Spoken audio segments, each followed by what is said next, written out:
Welcome to another Infrascale How-To series. Today we're going to talk about connecting Infrascale to your RMM or PSA system. First, what is an RMM or a PSA? Next, how do I connect it to Infrascale? Well, first, an RMM or remote monitoring and management system is used to remotely monitor and manage all the devices in your network. So this includes things like looking at seek reports, system logs, hooking into various monitoring systems of different programs, and directly reporting that back into a single system that can then create a ticket that is centrally managed by your technical support team.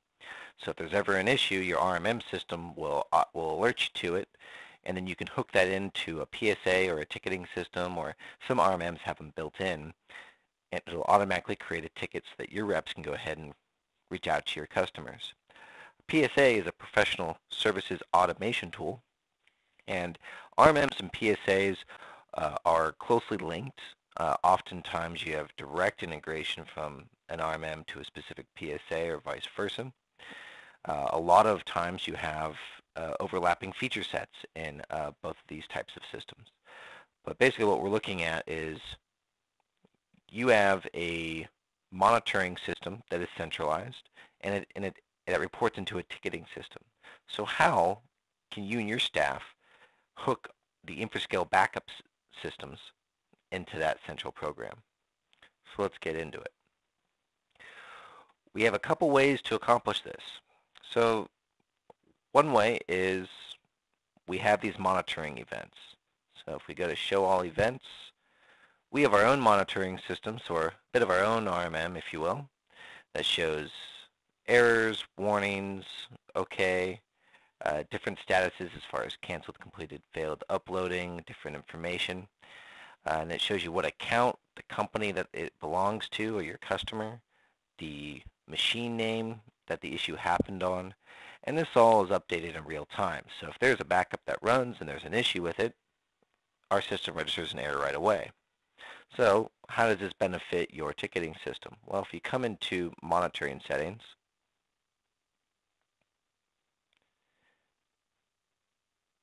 you'll have options to set up different email reports for these issues. So right here, the first or the second one, send errors and warning alerts to this address. So almost every ticketing system out there has an email address where when an email is sent to it, a ticket is automatically created. So you can put in your email address here for your ticketing system, and you can say, okay, I want warnings when accounts are near their quota. So if they're within 5%, that's an upsell opportunity.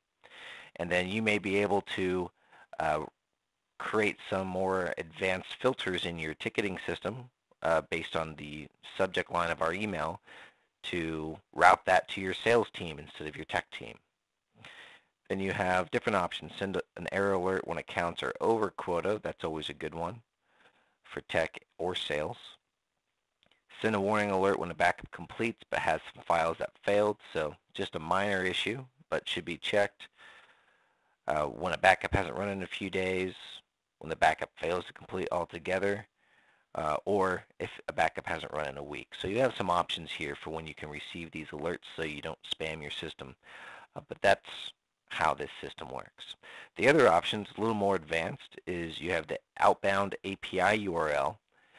What this does is it takes all of the monitoring information that we're capturing in our system, and it'll post it to any URL of your choice. So if you have some internal web development resources, your team could actually parse the information that our API is going to send to you, and you could do more advanced workflow integration with your ticketing system.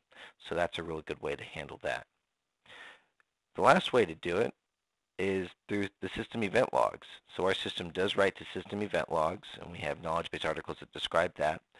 But if you have an agent that's monitoring the system event logs at each device, you can create a policy to look for the Infrascale events, and then you can create events directly from the device at your choice.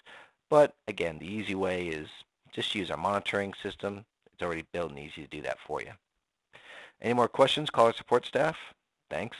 Have a good day.